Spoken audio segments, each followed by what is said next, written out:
நல்ல கவனமா கேளுங்க. தேவன் யார் மேல் கோபப்படுகிறார், ஏன் கோபப்படுகிறார்? வேதம் நமக்கு தெளிவாய் காண்பிக்கிறது.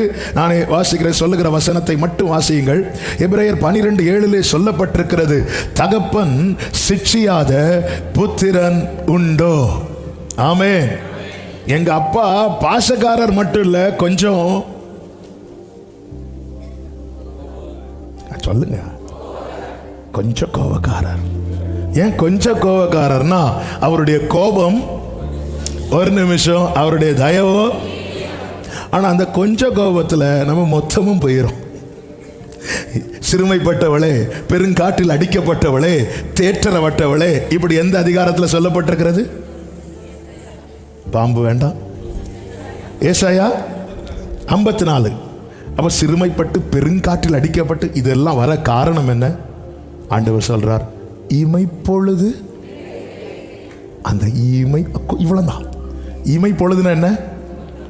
கண்ணடைத்தவர்கள்லாம் திறங்க. சிலர் இதான் சாக்குன்னு சொல்லிட்டு அப்படி இருக்கிறாங்க.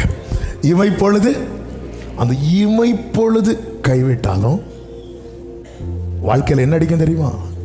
பெருங்காட்டு. ஒரு நாள் இதை தியானிக்கும் போதுதான் ஊழியத்தின் ஆரம்பத்தில் ஆண்டவரை பார்த்து சொன்ன, இமைப்பொழுதும் முகம் மறைத்தாலும் என்னால் வாழ முடியாதையா. இமைப்பொழுதும் முகம் மறைத்தாலும் என்னால் வாழ முடியாது. பிரியமானவர்களே, இது நமக்கு தெரியணும். தாவீது சொல்றார், 31 சங்கீதம் நினைக்கிற எடுக்க வேண்டாம், நான் ஒரு காலும் அசைக்கப்படுவதில்லை என்று என் மனதிலே சொன்னேன். ஆண்டவர் பார்த்தார், அப்படியா, கொஞ்சம் நெல்ல, முகத்தை அப்படியே மறைத்தார். நீர் உடைய முகத்தை மறைத்த போதோ நான் கலங்கினவனானே. தெரியுதில்ல? அப்போ என்ன ஓவர் டயலாக்? ஹல்லேலூயா. நம்ம வாழ்க்கையில் பிரச்சனையே வராமல் இருக்கும்போது ஏன் வரலன்னு நம்ம யோசிக்கிறது இல்லை. என்னை ரொம்ப சிந்திக்க வைத்த, நம்ம ஒன்றுமே கிடையாதுன்னு சொல்ல வைத்த ஒரு வேத பகுதி கடந்த நாளில் எல்லாம் படித்தது தான். ஆனாலும் அந்த ரேமா, அந்த ஜீவனில் இது மோசே பாருங்க, 40 days தண்ணி குடிக்காம சாப்பிடாம தேவ சமூகத்தில் தேவனுக்கு பிரியமில்லாத இடத்துலேருந்து கூடாரத்தை பெயர்த்து தனியாக போட்ட மோசையின் கிரியைகள் எல்லாம் பார்த்தா ஆண்டவர் அப்படி ப்ளீஸ் பண்ணிகிட்டே இருக்கு. அப்படி இருக்கும்போது தான் மோசே ஒரு டிமாண்ட் வைக்கிறான், உம்முடைய மகிமையை எனக்கு காட்டுங்க. உடனே கர்த்தர் ஒரு வார்த்தை சொல்லுவார், நான் எவன் மேல் இரக்கம் வைக்க சித்தமாக இருக்கிறேனோ அவன் மேல் இரக்கம் வைப்பேன், எவன் மேல் கிருபையாக இருக்க சித்தமாக இருப்பேனோ. இந்த வார்த்தையை வச்சு ஆண்டவர் பேசினாரு. என்ன அப்படின்னா, மோசே, என் மகிமையை நான் உனக்கு காட்டணும்னா, என் முகத்தை நான் உனக்கு காட்டணும்னா அது உன் கிரியையினால் அல்ல, என் இரக்கத்தினால. நான் இறங்கணும். நாளைக்கு நீ என்னை பார்க்க போற, பார்த்துட்டு போய் நீ என்ன சொல்லணும் தெரியுமா? இப்படி ஆண்டவர் சொல்லலைன்னா மோசே என்ன சொல்லியிருப்பா தெரியுமா? நான் 40 நாள் ஜெபம் பண்ணேன் தெரியுமா, நாங்கள் எப்படி இருந்தேன் தெரியுமா, நான் எப்படி போனேன் தெரியுமா. அவன் இல்லை மோசே, என்னைக்குமே புரிஞ்சுக்கோ, நீ என்னதான் உன்னை ஆயத்தப்படுத்தினாலும் என்னால் நீ ஆயத்தப்படும்போது தான் பூரணமாவாய். ஆமென். நாளைக்கு நீ இறங்கி போய் சொல்லணும், அவர் தம்முடைய கிருபையினாலே எனக்கு தம்முடைய முகத்தை காண்பித்தார். இது எதுக்கு இந்த பாடம்னா, சில நேரத்தில் நம்ம கொஞ்சம் நல்ல ஜெபம் பண்ணுற கிருபையை தருவார், நல்ல உபவாசிக்க, ஊக்கமாக இரவில் எழுந்திருந்து செபிக்க, அதனால சில நன்மைகள் நடக்கும். உடனே நம்ம வாயில் என்ன வந்துடக்கூடாதுன்னா, அந்த நான் வந்துடக்கூடாது. நான் வேணா ஆர்டர் பண்ணி சாப்பிடுங்க, அதோடு விட்டுருங்க, இந்த நான் மட்டும் வந்துடக்கூடாது. அதனால தான் மோசைக்கு இதை சொல்றார், எவன் மேல நான் கிருபையா இருக்க, இரக்கம் வைக்க சித்தமா இருப்பேனோ. பொதுவாகவே நல்ல பெண்டிகாஸ்ட்ல ஊர்னவங்களுக்கு இந்த வார்த்தை வருவதற்கு அநேக வாய்ப்புகள். நாங்கெல்லாம் சொல்லும் போதே நம்ம அவருடைய முகத்துக்கு ஷட்டர் போடுறோம். என்ன ஆண்டவர் ஒண்ணுமே தெரியல, இந்த நாங்கெல்லாம் ஷட்டரை கீழே போடு.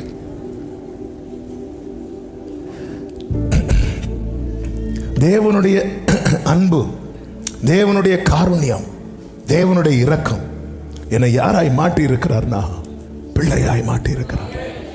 தகப்பன் சிட்சியாத புத்திரன் உண்டோ?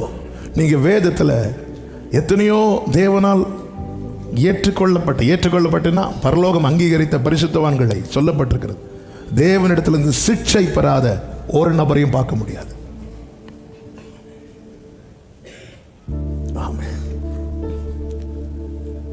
தேவன் தண்டிக்காத, தேவன் கோபப்படாத ஒரு நபரும் இல்லை. ஆண்டவருக்கு சிநேகிதனான ஒரு ஆளை சொல்லுங்க பைபிள்ல. ஆபிரகாம். அடுத்து பாம்பு வேண்டாம் சொல்லுங்க. அடுத்து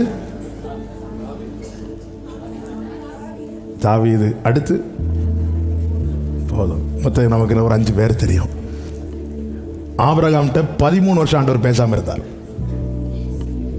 மோசேயை கர்த்தர் எப்படி சிரிச்சுதா தெரியுமா? நீ கானானுக்கு போண்டான்ட்டார். பூமிக்குரிய கானானுக்கு மோசே இல்லை, ஆனால் அங்கே இருந்தார். சில காரியங்கள் இங்கே ஸ்டாப் பண்ணார். மோசே இது உனக்கு வேண்டாம் மோசே, அவ்வளோதான். எப்படிங்க இருக்கும்? ஆமே. தகப்பன் சிட்சியாத புத்திரன் உண்டோ? இப்போ தேவன் கோபப்படுறாருன்னா, ஒரு நிமிஷம் டைம் ஆச்சா, நான் இன்னும் ஒரு நிமிஷம் உங்ககிட்ட என்ன பண்ண போகிறேன், அப்படி கோபப்படுறவரில்ல. தகப்பன்மார்களுக்கு தெரியும் கோபம். பிள்ளைங்க மேலே கோபப்படணும்னு ஒரு டைம் செட் பண்ணியா கோபப்படும்? இல்லை. எப்போ கோபப்படுவோம்? அதை இன்னும் சொல்லு. பிள்ளைங்க கோபப்படுத்தும் போது, பிள்ளைங்க கோபப்படுத்தும் போது. இன்னைக்கு ஒரு சகோதரர் வந்து சொன்னார், என் மகா நீட் எழுத போறா, நேற்று ஃபாஸ்டிங் பீரியட் முடிச்சுட்டு வந்து படிப்பான்னு பார்த்தா படுத்து தூங்கிட்டா, ஒரு பயம் இல்லை. நான் சொன்னேன், இந்த மாதம் கர்த்தர் தந்த வாக்குத்தத்தமே சியோனை பார்த்து பயப்படாது என்று சொல்லப்படும். ஆவே ஹல்லேலூயா. கோபப்படுத்தும் போது கோபம் வரும். இங்கே அவருடைய ஜனம், அவருடைய நகரம், அவருடைய பிள்ளை எப்படி கோபப்படுத்துறாங்க? முதலாவது 1வது அதிகாரம் 6வது வசனம் வாசியுங்கள். செப்பனியா 1:6. கர்த்தரை விட்டு பின்வாங்குகிறவர்களையும் கர்த்தரை தேடாமலும் அவரை குறித்து விசாரியாமலும் இருக்கிறவர்களையும் இவ்விடத்தில் இராதபடிக்கு சங்காரம் பண்ணுவேன். ஆண்டவர் கோபத்தில் அவர் சொல்றார் பாருங்க, என்ன விட்டுட்டாங்கப்பா, என்ன விட்டுட்டாங்க. இதுவரை அப்பா கையை பிடிச்சு நடந்துட்டு இருந்த பிள்ளைங்க, இதுவரை எல்லாத்துக்கும் நாதா வேணும் நாதா வேணும் நாதா வேணும்னு கூப்பிட்டு இருந்தவங்க இப்போ என்ன பண்ணிட்டாங்கன்னா, என்ன விட்டுட்டாங்க. ஆண்டவரை விட்டு விடுகிற அனுபவம் அது நம்மை பின்வாங்க வைக்கிறது, நம்மை தேட விட மாட்டேங்குது. நான் ஆண்டவரை விட்டுட்டேங்கிறது அடையாளம் என்ன தெரியுமா? நான் பின்வாங்குவேன், விசுவாசத்திலிருந்து, என் ஜெபத்திலிருந்து பின்வாங்குவேன், என்னுடைய வேதத்தோடு இருக்கிற அனுபவத்திலிருந்து பின்வாங்குவேன். நான் ஒழுங்கா ஆண்டவரை தேட மாட்டேன். என்னுடைய வாழ்க்கையில் ரெகுலர் பிரேயர் இல்லைனாலே நான் ஆண்டவரை விட்டுட்டேன்னு அர்த்தம். ஆமே. டெய்லி ஏன் மண்ணா எடுக்கிறாங்க? அடுத்த வேளைக்கு இல்லை, அடுத்த வேளைக்கு இல்லை. அவன் டெய்லி போய் தேடுறது, டெய்லி ஆண்டவர் சமூகத்தில் இருக்கிறது இஸ்ரவேலருக்கு மனதுக்கு வெறுப்பாயிட்டு. நீ எகிப்தில் இருக்கும்போது என்ன கத்துன? முறையிட்டு கொண்டிருந்தார்கள், அப்படிதான் இருக்கு. அதன் அர்த்தம் என்ன? காலையில் எழும்பி ஜெபம், வேலைக்கு போனா ஜெபம், வீட்டுக்கு வந்தா ஜெபம், தூக்கம் வரது வர ஜெபம், இப்படிதான வாழ்க்கை இருந்துச்சு. ஆமே. தேவனை விட்டு விடு. ஒரு பிள்ளை தகப்பனை விட்டாலே தகப்பனுக்கு அது தாங்க முடியாது. விட்டு விட்டார்கள். 1:8 சொல்லப்பட்டிருக்கிறது, கர்த்தருடைய யாகத்தின் நாளில் நான் அதிபதிகளையும் ராஜகுமாரரையும் மறுதேசத்து வஸ்திரம் தரிக்கிற மறுதேசத்து வஸ்திரம் தரிக்கிற யாவரையும் தண்டிப்பேன். மறுதேசத்து வஸ்திரம் தரிக்கிற யாவரையும், ஃபாரினர்ஸ் போடுறது மாதிரி ட்ரெஸ் போடுற யாவரையும் தண்டிப்பேன். இதுதான் புரியும்படியான வார்த்தை. இது எதை காண்பிக்கிறது என்றால், ஒரு தேவ பிள்ளை தன் அடையாளத்தை மாற்றுகிறதை தேவனால் தாங்க முடியவில்லை. ஒரு தேவ பிள்ளையின் அடையாளம் என்ன தெரியுமா? பரிசுத்தம். ஒரு தேவ பிள்ளையின் அடையாளம் என்ன தெரியுமா? தேவ அன்பு. நீ மற்றவங்களை போல. இஸ்ரவேல் ஜனங்கள் ராஜா வேண்டும் என்று கேட்டதற்கு பிரதான காரணம் என்ன? மற்ற ஜாதிகளைப் போல நாங்களும் இருக்கணும். அவர் ராஜாவா இருக்கிறது வரைக்கும் எங்களை உலகத்தார் போல இருக்க விடவே மாட்டார். அதனால எங்களுக்குள்ளிருந்து ஒருவன் ராஜாவா வந்துட்டானா நாங்களும் யாரை போல இருப்போம்? மற்றவர்களைப் போல. கைகள் ஏசாவின் கைகள், சத்தம் யாக்கோபின் சத்தம். இந்த அனுபவம் தேவனுக்கு கோபத்தை உண்டாக்குகிறது. மற்றவர்களைப் போல ஒரு தேவ பிள்ளை எங்க இருந்தாலும் தனியா தெரியணும். அதுதான் ஆமானுக்கு எரியும். பிசாசு சத்ருவாகி ஆமானுக்கு எரியணும்னா ஒரு யூதனா இருந்தான். ராஜாட்ட போய் யூதன் சொல்றான், பாருங்க ஒரு கூட்டம் இருக்கு, அவர்களுடைய பழக்க வழக்கங்கள் மற்றவர்களைப் போல ஒத்திருக்கவில்லை, அவங்க ரொம்ப விகற்பமா இருக்கிறாங்க. ஐயோ அவங்கள இன்னைக்கு நம்ம பார்த்து சாத்தான் தூங்கிட்டு இருக்கிறான்.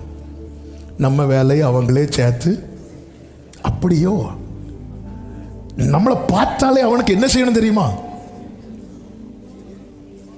சும்மா சொல்லுங்க, அப்படி எரியணும். அவன் கத்தணும், எரியுதுன்னு கத்தணும். நமக்குள்ள இருந்து கத்தக்கூடாது. அவன் சிலர் அப்படி பார்த்துட்டு இருக்கிறத பார்த்தா ஒரு டவுட் வரும். அவன் நம்மளை பார்த்தாலே அவனை பாருங்க, எத்தனை பேர் விறகெடுத்து போட்டாங்க, எத்தனை பேர் விறகெடுத்து போட்டாங்க, ஒரு பிரச்சனை இல்லாம ஐட்டம் உள்ள மெதுவா இருக்கு. ஆனா சரீரம் ஃபுல்லா பலவீனம் உள்ள பவுல் வந்து இப்படி 2 விறகு எடுத்ததும் அது என்ன அனல் கொண்டு அவ்வளோ நான் எரிய தீயில போடுறதுக்கு முன்னாடி எரிய ஆரம்பிச்சிட்டு. ஹல்லேலூயா, ஹல்லேலூயா. நான் அவருடையவன் சொல்றவங்க சத்தமாமேன்னு சொல்லுங்க.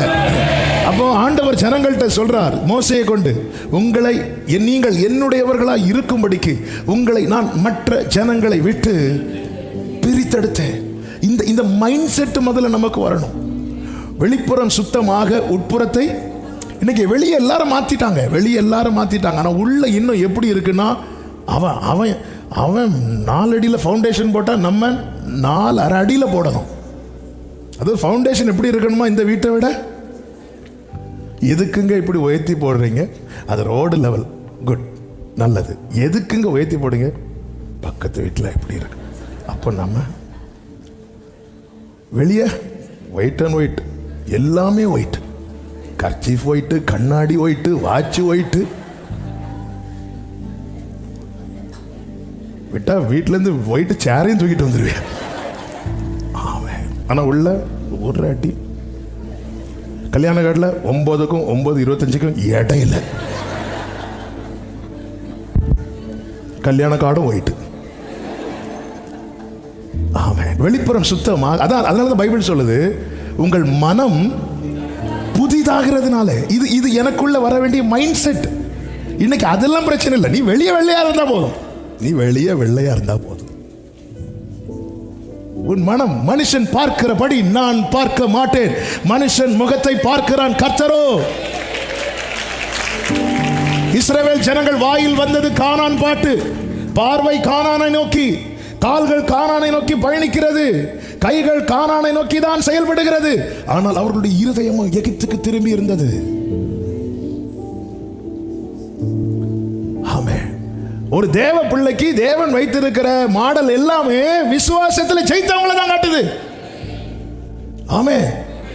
பழைய ஏற்பாட்டில் தேவனால் தெரிந்தெடுக்கப்பட்ட ஏராளம் பேர் உண்டு. ஆனால் புதிய ஏற்பாட்டில் அவர்களிடத்திலிருந்து ஃபில்டர் பண்ணி எபிரேயர் 11 எழுதி கொடுக்கப்பட்டிருக்கிறது. அந்த ஃபில்டர் பண்ணி எடுக்கப்பட்ட அத்தனை பேர் யாருன்னு பார்த்தா ஜெயிச்சவங்க.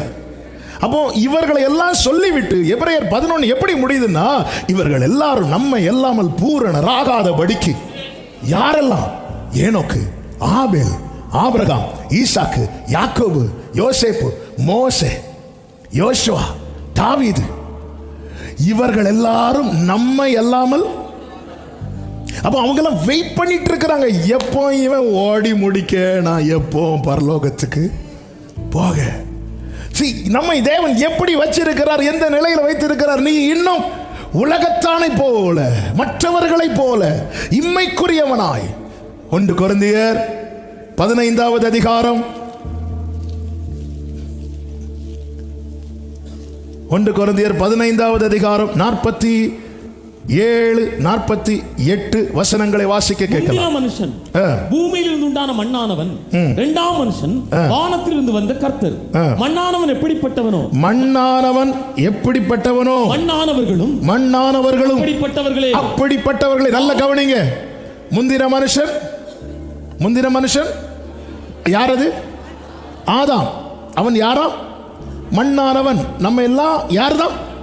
மண்ணானவர்கள். ஆனா இரண்டாம் மனுஷன் வானத்திலிருந்து வந்த கர்த்தர். அவர் மனுஷனா வந்தார். ஹல்லேலூயா. அவர் யாரு? மனுஷன் தெய்வமாகவில்லை, தெய்வம் மனிதனாக வந்தார். இந்த பூமியிலே மனிதர்கள் அநேகர் தங்களை தெய்வ அவதாரங்களாய் காண்பித்து கொள்ளுகிறார்கள். ஆனால் இவர் அப்படி வந்தவர் அல்ல.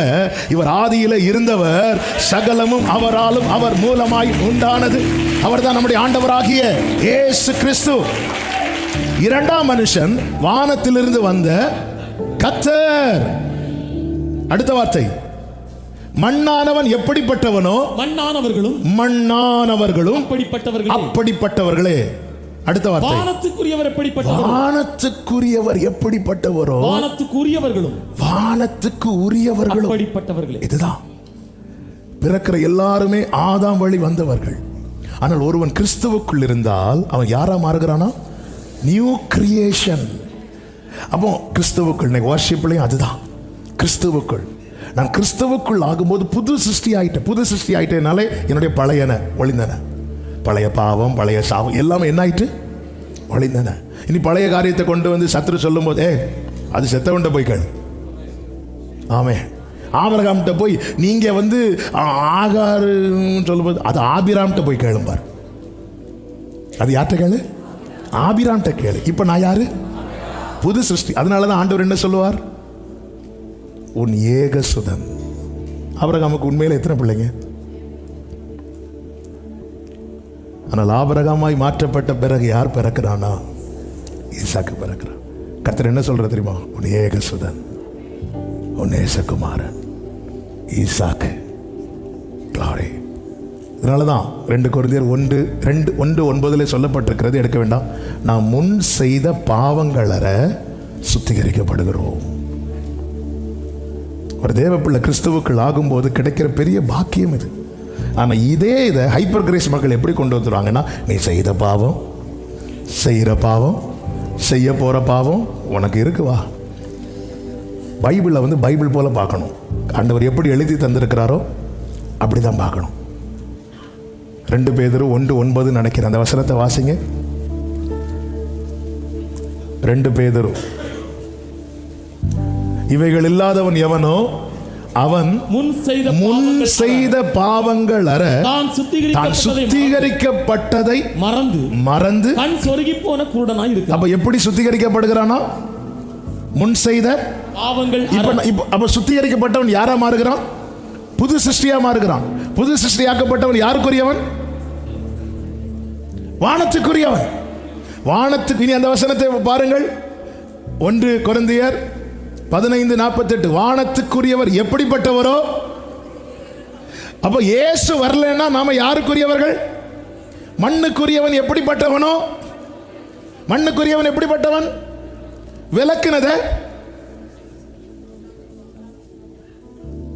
மண்ணுக்குரியவன் எப்படிப்பட்டவன்? விளக்குனத சாப்பிட்டு மகிமையை இழந்தவன். வானத்துக்குரியவர் எப்படிப்பட்டவர்? பிதாவின் சித்தத்தை செய்து முடித்தவர். மண்ணுக்குரியவன் எப்படிப்பட்டவனோ மண்ணுக்குரியவர்கள் அப்படிப்பட்டவர்கள். வானத்துக்குரியவர் எப்படிப்பட்டவரோ வானத்துக்குரியவர்களும். இப்ப தெரியுதா? தேவன் நம்மை பிரித்து எடுத்து அவருடையவர்களாய் மாற்றி இருக்கிறார். அப்ப நாம என்ன எதுல கவனம் செலுத்தணும்?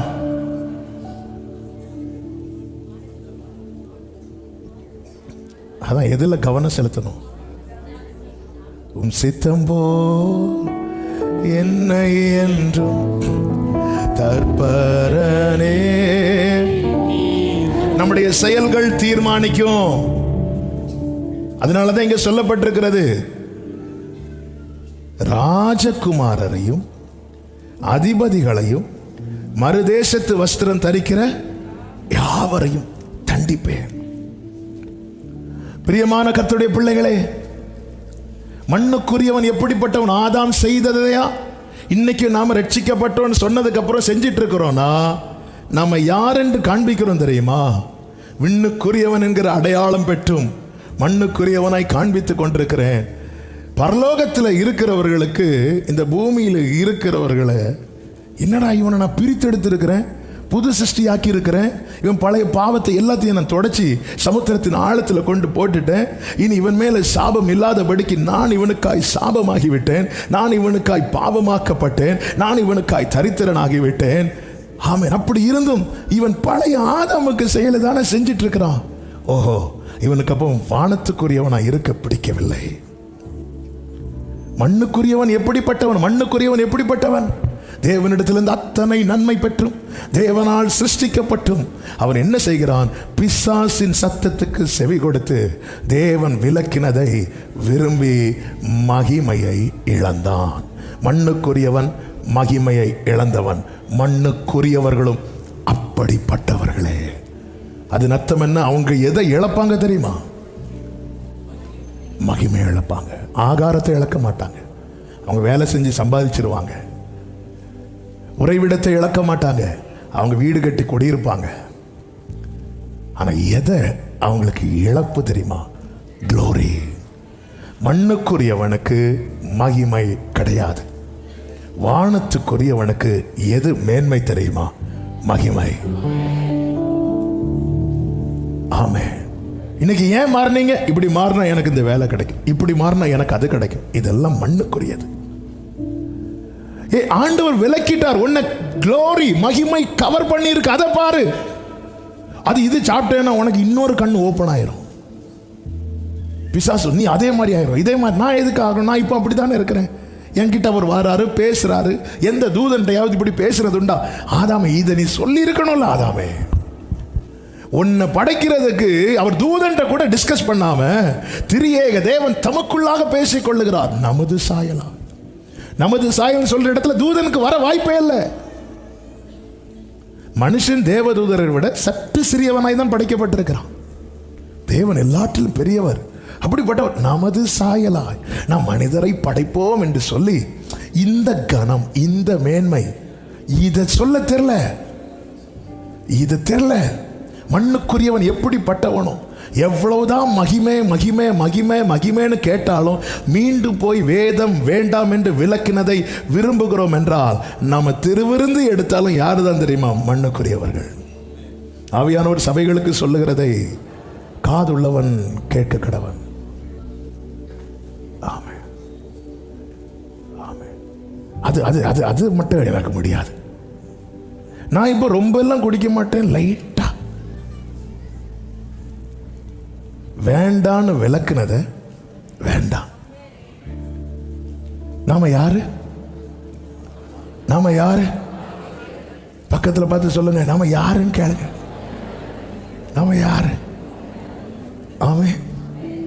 ஹல்லேலூயா. சிலர் வர உறக்கத்தில் ஆதார் கார்டில் எடுத்து கட்டுறாங்க. யார் பாருங்க. ஆமே. மண்ணுக்குரியவன் எப்படியோ, மண்ணுக்குரியவனுடைய முடிவு என்னன்னா மகிமை இழந்தான். வானத்துக்குரியவருடைய முடிவு என்னன்னா மகிமையில் எடுத்துக்கொள்ளப்பட்டார். மரணம் அவருக்கு முன்பாய் தோற்று போய்விட்டது. மரணமே உன் கூரங்கே, பாதாளமே உன் சேமங்கே. நம்முடைய கர்த்தராகிய இயேசு கிறிஸ்துவின் நாமத்தினாலே. அதனாலதான் ஆண்டவர் சொன்ன, உலகம் என்னை பகைத்தது உண்டானால் உங்களை பகைக்கும் என்று அப்பம் சாப்பிட வந்தவர்களை பார்த்து சொல்லவில்லை. அப்பாவோடு இருக்கணும் வந்த அந்த கொஞ்சம் பேரை பார்த்து சொன்னார். உலகம் சிரிக்கும் போது நீங்க அழுவீர்கள், ஆனால் உங்கள் துக்கம் எப்ப மாறும்? மகிமையில் இயேசுவை தரிசிக்கும் நேரமே அந்த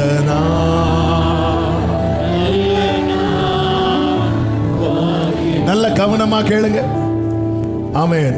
இது பல முறை சொல்லப்பட்டது, பலரால் சொல்லப்பட்டது. ஆனால் இது சொல்றதுனால சொல்றேன். இது பூமியிலே நம் பரதேசி.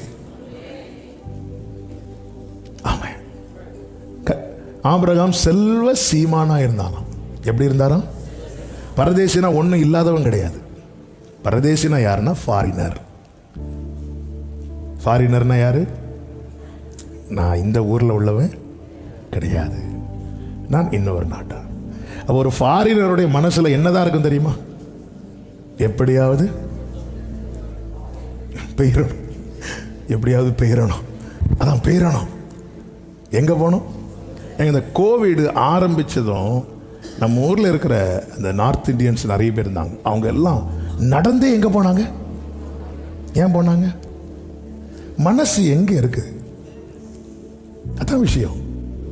எங்க அங்கே வேலை வாய்ப்புகள் வாழ்வாதாரம் சரியாக இல்லாததுனால தான் இங்கே வராங்க.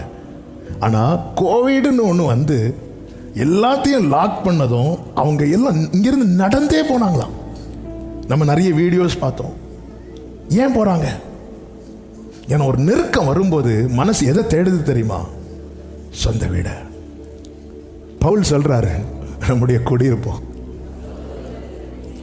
ஒவ்வொரு பாடு வரும்போது இக்காலத்து பாடுகள் இனி வெளிப்பட போகும் மகிமைக்கு ஒப்பானது கிடையாது சொல்லிட்டு தான் அதை ரோமர் 8 கீழே சொல்றார், தம்முடைய சொந்த குமாரன் என்றும் பாராமல் அவரை தந்தவர் அவரோடு கூட மற்ற எல்லாவற்றையும். இந்த வசனத்தை எல்லாரும் தப்பா பார்க்கறாங்க. இந்த ரோமர் 8, அதாவது எந்த ஒரு வசனத்தையும் அது ஃபுல்லா படிக்கணும். இவர் எதை குறித்து பேசிட்டு வரார் தெரியுமா? மகிமையை குறித்து பேசிட்டு வரார். அதனால தான் சொல்றார், அழைக்கப்பட்ட எல்லாருக்கும் எல்லாம் நன்மையா நடக்கும்னு சொல்ல, அழைக்கப்பட்டவர்களில் அவரிடத்தில் அன்பு கூறுகிறவர்களுக்கு சகலமும் நன்மைக்கு ஏதுவாய், இதெல்லாம் மகிமைக்கு ஏதுவாய், இதெல்லாம் மகிமைக்கு ஏதுவாய் சொல்லிட்டு சொல்றாரு. இப்போ டவுட் வரும், இவ்வளோ கஷ்டப்படுறேன், எனக்கு மகிமை கிடைக்குமா? அப்பா பிள்ளையே கொடுத்துட்டாரு, தன்னுடைய சொந்த குமாரன். இன்னும் சொல்லணும்னா, நான் மகிமை அடைய, மகிமையில் சேர எனக்கு அவர் தம்முடைய குமாரனே தந்துட்டாரு. இனி என்ன வேணுமோ அது எப்படி எனக்கு தராமல் இருப்பார்? ஆமென். தேவ பிள்ளைகளே, உங்க லட்சியம் என்ன?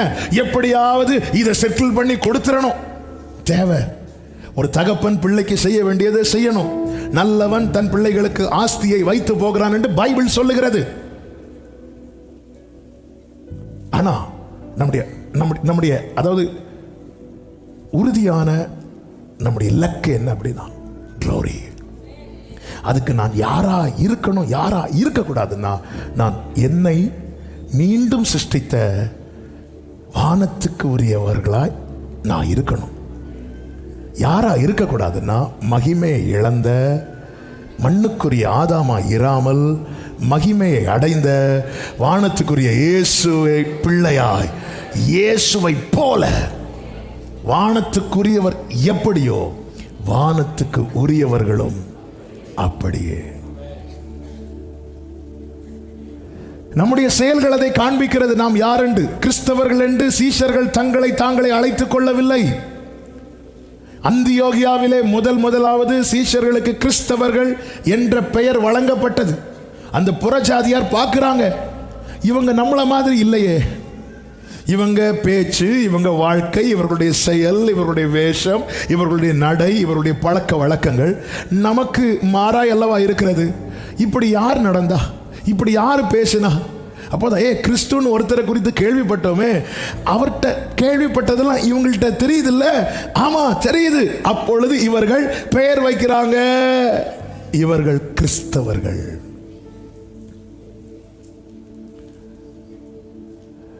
பேதுரு எழுதும் போது சொல்லுகிறார், ஒருவன் கிறிஸ்தவனா இருப்பது நிமித்தம் வெட்கப்படாமல்.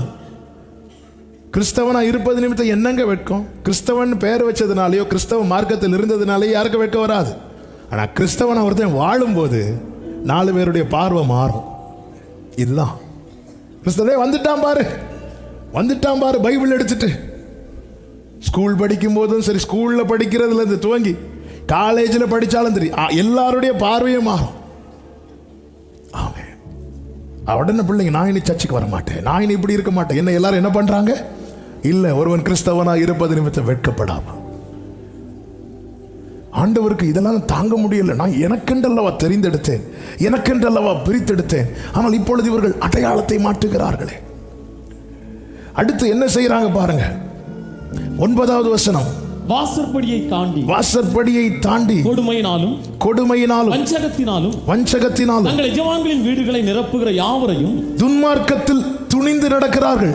ஃபர்ஸ்ட் யாருக்கும் தெரியாம செஞ்சிட்டு இருந்த காரியம் இப்பொழுது வீட்டையும் தாண்டி போயிட்டு, வாசற்படியும் தாண்டி போயிட்டு துன்மார்க்கத்தில் துணிந்து நடக்கிறார்கள்.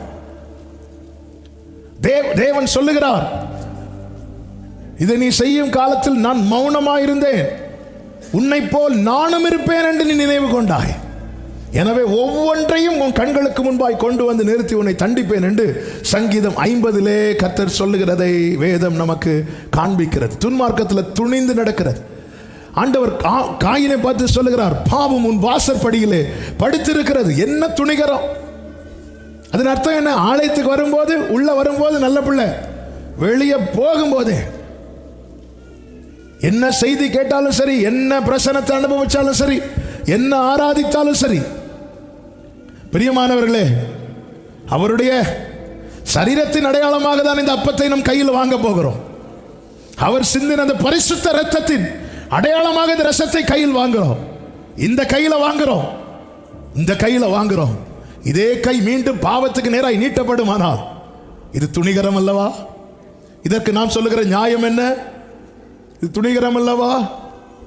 ஆண்டவர் காரணம் இல்லாமல் யார் மேலே கோபப்பட மாட்டார். தேவன் கோபப்படுகிறார் என்றால் தேவனை நாம் என்ன செய்கிறோம் தெரியுமா? கோபப்படுத்துகிறோம்.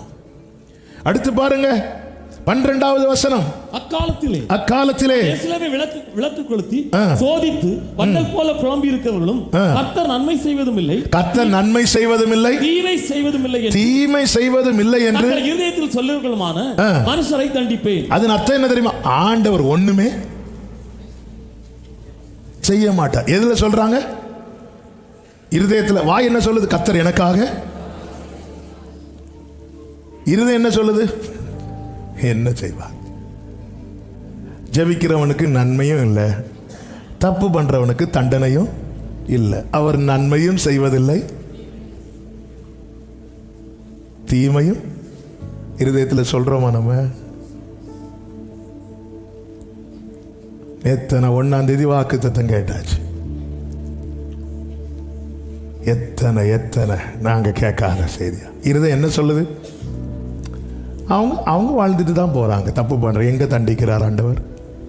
அவர் நன்மை செய்வதும் இல்லை, தீமை செய்வது ஒண்ணுமே செய்ய மாட்டேங்கிறார் ஆண்டவர். அது வாய் சொல்லாது. வாய் என்ன சொல்லும் தெரியுமா? கர்த்தர் எனக்காக யாவையும். ஆனா இருதயம் சொல்லும் என்ன செய்கிறார்? ஆண்டவருக்கு இது கோபத்தை கொடுக்குது. நன்மை செய்வதும் இல்லை, தீமை செய்வதும் இல்லை. மல்கியா தீர்க்க தரிசன புஸ்தகத்திலே ஆண்டவர் தீர்க்கதரிசியை கொண்டு ஜனங்களுக்கு பேசும்போது சொல்லுகிற வார்த்தை 13 முதல் 15 வரை உள்ள வசனங்களை வாசியுங்கள். 3வது அதிகாரம் மல்கியா 13 முதல் 15 வரை உள்ள வசனம். நீங்கள் எனக்கு விரோதமாய் பேசின பேச்சுக்கள் கடினமாய் இருக்கிறது என்று கர்த்தர் சொல்லுகிறார். ஆனாலும் நாங்க அப்படி என்ன பேசிட்டோம் ஆண்டவரேன்னு சொல்லும் போது அடுத்த வார்த்தை, தேவனை சேவிப்பது விருதா, அவருடைய கட்டளைகளை கை கொள்ளுகிறதும் சேனைகளின் கர்த்தருக்கு முன்பாக துக்கித்து நடக்கிறதுனாலும் என்ன பிரயோஜனம்? இப்போதும் அகங்காரிகளை பாக்கியவான்கள் என்கிறோம், தீமை செய்கிறவர்கள் திடப்படுகிறார்கள்.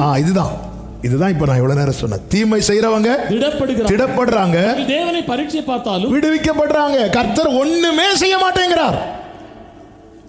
சில நேரத்தில் நமக்குள்ள எழுமோ இது எனக்கு என்னுடைய அறிவுல எனக்கு தெரிஞ்சு இது கேட்காத யாருமே, இன்க்ளூடிங் பைபிள்ல இருக்கிற லெஜெண்ட்ஸ் வேற. தாவீது இஸ்ரவேலை காக்கிறவர் உறங்குவதும் இல்லை. அதே தாவீது இன்னொரு வார்த்தை, ஆண்டவரை விழித்துக் கொள்ளும், கொஞ்சம் எழும்புங்க ஆண்டவரே, உங்க மடியிலிருந்து கைய எடும். இன்னும் ஏன் பாக்கெட்லயே கையை வச்சிட்டு இருக்கிறீங்க? ஒரு வாட்டி எடுத்து அவனுக்கு ஒரு அடி கொடுங்க ஆண்டவரே. ஆபிரகாம் கேட்கிறார், என்னத்தை தருவீர்?